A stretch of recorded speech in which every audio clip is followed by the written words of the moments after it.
एक नगर में प्रतिष्ठित व्यापारी रहते थे जिन्हें बहुत समय बाद एक पुत्र की प्राप्ति हुई थी। उसका नाम चंद्रकांत रखा गया। चंद्रकांत घर में सभी का दुलारा था।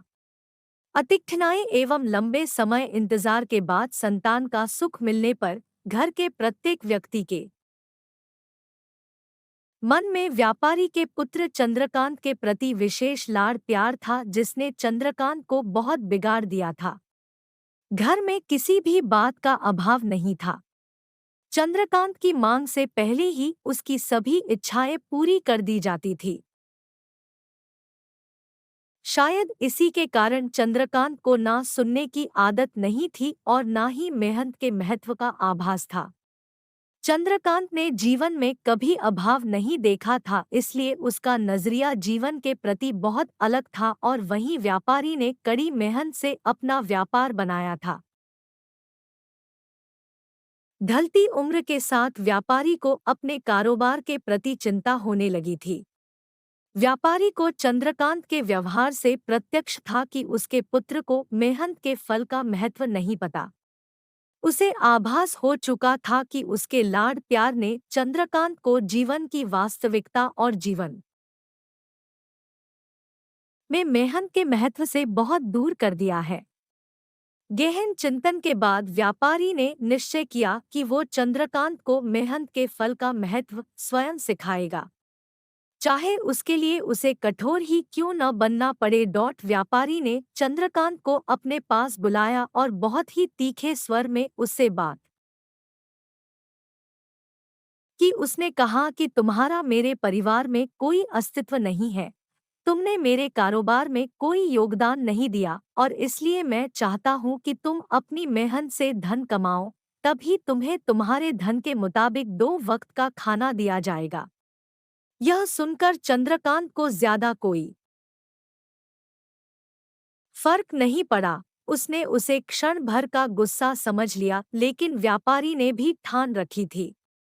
उसने घर के सभी सदस्यों को आदेश दिया कि कोई चंद्रकांत की मदद नहीं करेगा और ना ही उसे बिना धन के भोजन दिया जाएगा।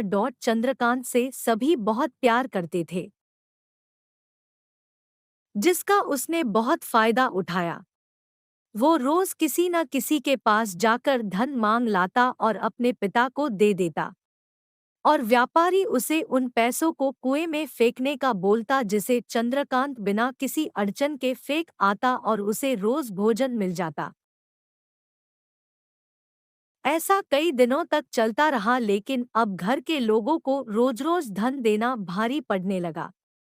सभी उससे अपनी कन्नी काटने लगे, जिस कारण चंद्रकांत को मिलने वाला धन कम होने लगा और उस धन के हिसाब से उसका भोजन भी कम होने लगा। एक दिन चंद्रकांत को किसी ने धन नहीं दिया और उसे अपनी भूख को शांत करने के लिए गांव में जाकर कार्य करना पड़ा। उस दिन वो बहुत देर से थका हारा व्यापारी के पास पहुंचा और धन देकर भोजन मांगा। रोज के अनुसार व्यापारी ने उसे वो धन कुएं में फेंकने का आदेश दिया, जिसे इस बार चंद्रकांत सहजता से स्वीकार नहीं कर पाया और उसने पलटकर जवाब दिया, पिताजी, मैं इतनी मेहनत करके पसीना बहाकर इस धन को लाया और आपने मुझे एक क्षण में इसे कुएं में फेंकने कह दिया। यह सुनकर व्यापारी समझ गया। आज चंद्रकांत को मेहनत के फल का महत्व समझ आ गया है। व्यापारी भली भांति जानता था कि उसके परिवार वाले चंद्रकांत की मदद कर रहे हैं, तभी चंद्रकांत इतनी आसानी से धन कुएं में डाल आता था, लेकिन उसे पता था एक न एक दिन सभी परिवारजन चंद्रकांत से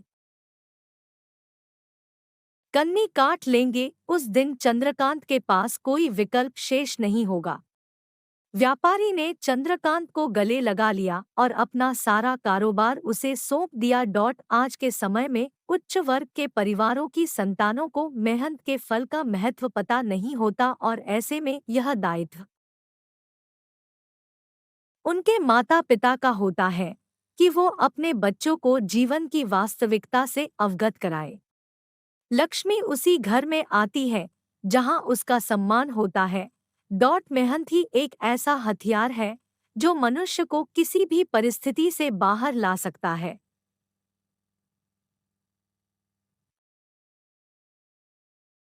व्यापारी के पास इतना धन तो था कि चंद्रकांत और उसकी आने वाली पीढ़ी बिना किसी मेहनत के जीवन आसानी से निकाल लेते, लेकिन अगर आज व्यापारी अपने पुत्र को मेहनत का महत्व नहीं बताता तो एक न एक दिन व्यापारी की आने वाली पीढ़ी व्यापारी को कोसती।